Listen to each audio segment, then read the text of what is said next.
Lisa, let's make sure we're thorough this time, all right? We'll be away for 6 days on this trip.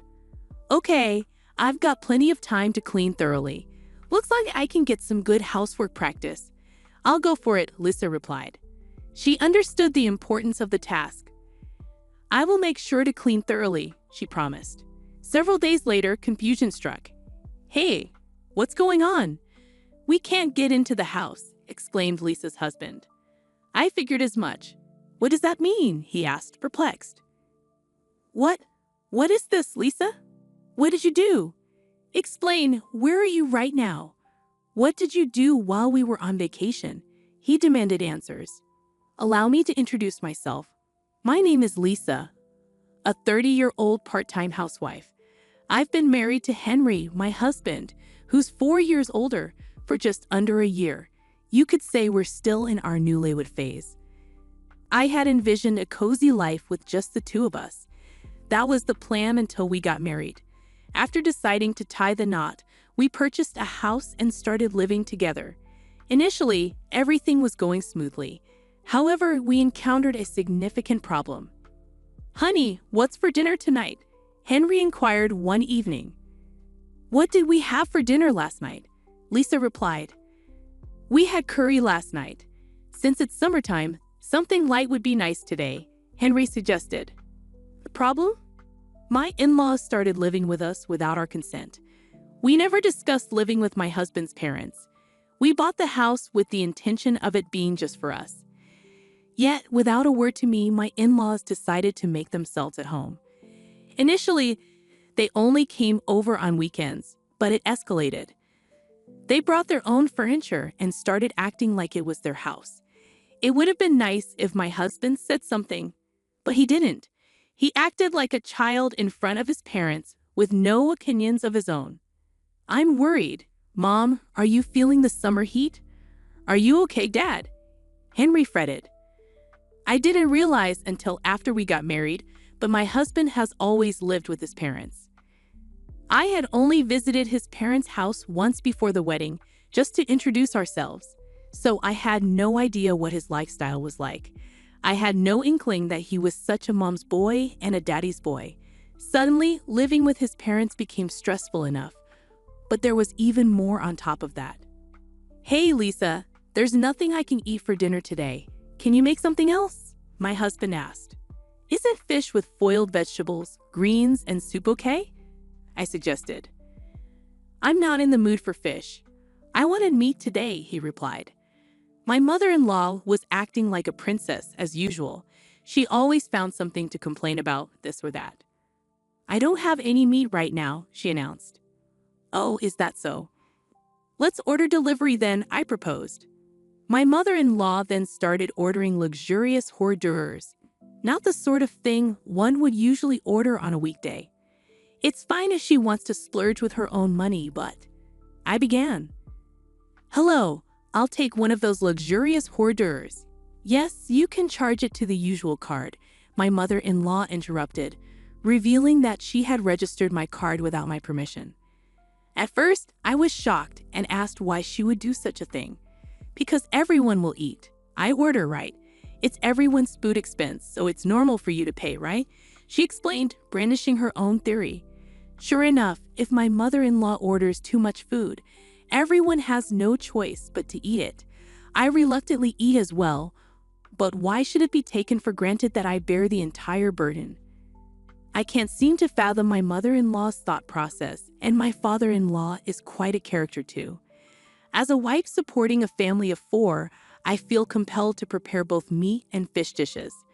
Everyone might have different preferences, right? This is exactly why modern women are often so frustrated. Oh boy, you're the biggest oh boy here, I muttered to myself, exasperated. Of course, my father-in-law doesn't reprimand my mother-in-law for her whims. On the contrary, he seems to concur with her and blames me, projecting his stereotypical views onto me. They are indeed 2 peas in a pod. I suppose they believe that modern people just can't handle even the simplest tasks. It's a real problem. Good thing we have delivery, my father-in-law remarked. That's right. There's such a variety of delivery these days. I'd rather have delivery every day than Lisa's home cooking, my mother-in-law added with a chuckle. My in-laws seem to take pleasure in poking fun at me, even though I'm the one covering their food, living expenses, and even the mortgage for this house. Why should I be the butt of their jokes? Anger bubbled up inside me. As my in-laws continued to make themselves at home, I began to feel that being at work was a preferable option. Fortunately, my work was going well, and there was talk of a promotion. When I was asked if I wanted to be a project leader, I accepted without hesitation. I figured that if I kept myself busy, the stress from home would lessen. The days when I couldn't prepare meals increased, and if my in-laws ordered delivery, it couldn't be helped. At this point, I prioritized getting away from my in-laws. As a result, my overtime and weekend work increased, but I felt a sense of fulfillment. Just when I thought I could somehow manage, something unexpected happened on a Friday night. I came home after working overtime, and the house was completely dark. It was odd that my husband and in-laws weren't there. It was too early for them to be asleep. As I entered, wondering what was going on, I found a piece of paper on the table. It read, "We're going on a trip. We'll be back on Sunday." What I hadn't expected to encounter, perhaps even more than anger, was the sight that greeted me when I stepped into the room. It was cluttered with delivery containers and empty drink bottles. It was typical for my in-laws and husband not to do housework or tidy up, but they could have at least disposed of the trash before leaving. Frustration surged within me, and despite raising my voice, there was no one there to hear me. Feeling hollow, I took it upon myself to clean up the mess. As I sighed and filled bags with trash, a sudden thought crossed my mind. Where did they get the money for this trip? A chill ran down my spine. Opening the banking app on my phone, I checked the credit card activity. The sight before me was staggering. A few $1,000s charged from a company that appeared to be a travel agency. In a panic, I tried calling my husband, but there was no answer. Suppressing the urge to hurl the phone in frustration, I resorted to checking his social media accounts. And there it was, a picturesque beach scene captioned, "Beautiful beach, it's so pretty." The people in the photo didn't look American. Could it be? Further investigation revealed they were indeed in Bali. The realization hit me like a ton of bricks. I had never imagined they would go on an international trip without informing me. Drained and overwhelmed, I couldn't help but acknowledge that my husband's income hardly covered such extravagances. The main source of income was my salary, and I had been diligently saving as much as possible. I was consumed with worry about the future, but that all changed when my in-laws arrived. The mere thought of my husband and his parents using my hard-earned money to enjoy themselves at a resort ignited an uncontrollable fury within me. All the vague stress I had been feeling began to coalesce into clear, coherent thoughts. Why? How? What were they thinking? And until when? The endless contemplation of the future spurred me into action. When my husband and in-laws returned from their trip, slightly tanned, I found myself immensely irritated. However, I chose to keep my feelings to myself. We had such a good time. Going abroad is definitely worth it, and the cost for food and accommodation was so cheap, my in-laws exclaimed. I bit my tongue, resisting the urge to question who they thought was footing the bill for their escapades. As my husband engaged in conversation with his parents, his immaturity shone through. Begging for a summer vacation trip at the age of 35, he seemed like a child. Witnessing this behavior, a wave of disgust towards him surged within me. Attempting to regain my composure, I focused on preparing dinner. As frustration simmered beneath the surface, I mechanically moved my hands.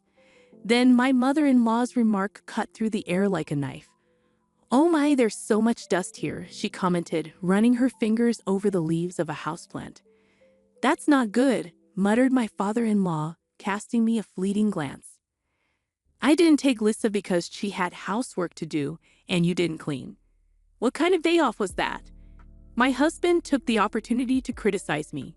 Unable to hold back, I asked again, "Because if you had done your housework properly all the time, I would have taken you on the trip. I didn't invite you because I was thinking about you with all your housework. Aren't we all? Me, Dad, And Mom considerate? My husband said this with a straight face. Thanks for your thoughtfulness, I replied, suppressing my anger. My face twitched, and I turned my back, pretending to take ingredients from the refrigerator. Are you out of your mind? I shouted inwardly. I couldn't believe it. Leaving the house messy, taking a vacation with my money, and then coming back to say that. The amount of money spent on the credit card, which I checked while my husband and in-laws were traveling, made me even angrier. Did they go to a spa or a really nice restaurant? Even for Bali, where the cost for food and stay is relatively low, large payments were constantly added. How much have they spent without my consent so far? I couldn't help but think about it. 1, 10, 100,000, 10,000, I calculated in my head. Yeah, a couple $1,000s isn't impossible. And considering that they've taken over this entire house, I could estimate even higher. I was totally fed up.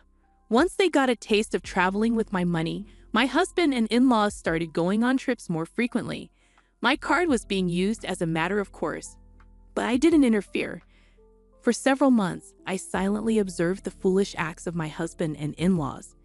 Then one day, my mother-in-law said, "We're going to Hawaii. Could you please increase the credit card limit?" "Sure, I understand," I answered. My mother-in-law was completely looking down on me. Did she think I'm some soldier who does whatever she says? Shouldn't have I a new swimsuit? In her ridiculous age, she's flipping through a swimsuit brochure, looking excited. Well, she's going to use my money anyway. Just you wait, I cleared it. My cheerful mother-in-law was so engrossed in the brochure she didn't even notice the day my husband and in-laws left for Hawaii. The room was the messiest it had ever been. My husband and in-laws were apparently heading to the airport soon, and they were busily checking their luggage. As usual, they seemed to have no intention of cleaning up the room. "Oh, Lisa, make sure you do it right this time," my mother-in-law told me. "It's a long trip this time, 6 days. Plenty of time to practice your house chores." "Good luck, Lisa," my father-in-law added cluelessly. What is he talking about? Seeing it was about time, all three of them started to rush. They're chatting and leaving, looking genuinely excited. "Understood, I'll make sure to clean thoroughly," I said, though they probably didn't hear me due to their chatter. 6 days later, the day my husband and in-laws were to return home, I was gazing at the night view. Even though it was a weekday, I had taken a rare paid day off and was enjoying a drink in a lavish hotel. My husband calls. I let out a sigh, leave my seat, and answer the call. "Hello? What the hell is going on?"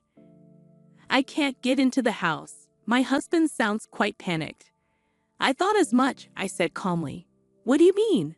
What's happening?" My husband asked frantically. "It's not surprising you're freaking out.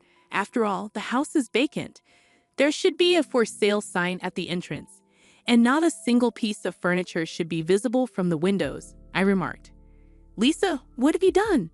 my husband demanded, his voice rising. "Where are you? What did you do while we were away?"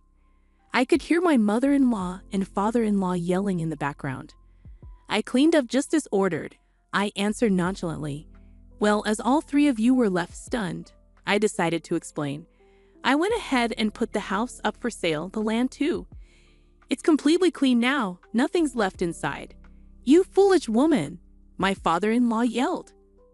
"What foolish thing have I done? Who's been doing foolish things, I wonder?"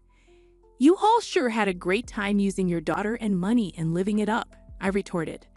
"Lisa, don't be mean. Quickly change it back. What are we supposed to do? You'll also be in trouble without a place to live, right?" my husband pleaded, his voice almost teary. "I won't have a problem. The house was bought by me in the first place, and all I did was sell it. I've decided on my new place to live. Yes, the house was purchased with my considerable income. Of course, it's under my name. It was a house to which my husband had no rights," I explained firmly. "How could you? It was our home. How could you sell it without permission?" my mother-in-law exclaimed. "Please save your sleep talking for when you're asleep. It was never your home to begin with. You were just freeloading, right? Parasiting off me, right?" I countered sharply. "I've made up my mind. I can't continue like this, losing everything. I need to exterminate and rid myself of these harmful pests, I declared. How dare you speak to Mom like that? My husband's words were met with my swift retort. You're the pest too. I want a divorce. I'm going to demand my money back, which you've recklessly spent. I've already consulted with my attorney. The amount is... Before I could relay the amount, I heard a loud clatter on the other end. It seemed that my husband, in shock, had dropped the phone. What happened, Henry? What's wrong? The voices of my mother-in-law and father-in-law echoed clearly, worried for their son. Oh, Dad. My husband started crying like a child through the phone. I could only pull back in disbelief. Knowing that any further conversation would be futile, I hung up the phone and sat back down, sighing. It had become second nature to me, but today, it was different. It was a sigh of relief. At last, I had finally cleaned house. Good job, I toasted to myself, sipping champagne. My husband and in-laws seemed to have no choice but to return to their family home. Well, they had nowhere else to go, after all. During the months from my decision to divorce until I actually brought it up, I found out that their home had turned into a hoarder's paradise. When I visited to introduce myself before marriage, the place didn't seem so disheveled. They must have hired professionals to temporarily tidy it up. Their house had a long-standing reputation in the neighborhood as a hoarder's home. Perhaps a messy house suited my messy husband and in-laws more than a clean one. Though my husband was reluctant about the divorce, he quickly accepted when confronted with my attorney, sobbing as he signed the agreement to pay me back the money they spent. It's not an amount he could easily afford with his salary, but it's only fair since he was the one who created the situation, recklessly indulging in luxuries with other people's money. And so I managed to completely sever ties with my troublesome family. However, I must regret the fact that I married such a man in the first place. Before we got married, I somehow managed to spin his troublesome traits in a positive light, finding him charming and laid back despite his flaws. Maybe I was too desperate as I approached my 30s. While occasionally venting about this to my colleagues, I go about my daily work. Will I be single forever from now on? I ponder aloud. You're still young. Don't say things like that. My colleagues play along with my complaints and jokes. You're right. I shouldn't give up hope. I concede. Would you consider someone younger? One of my subordinates asks. Was that a joke? Looking up, I see that their face is serious. Don't hoard unnecessary things. Cleaning is important, but maybe, just maybe, I don't need to give up hope, I realize. These days, I find myself pondering such things.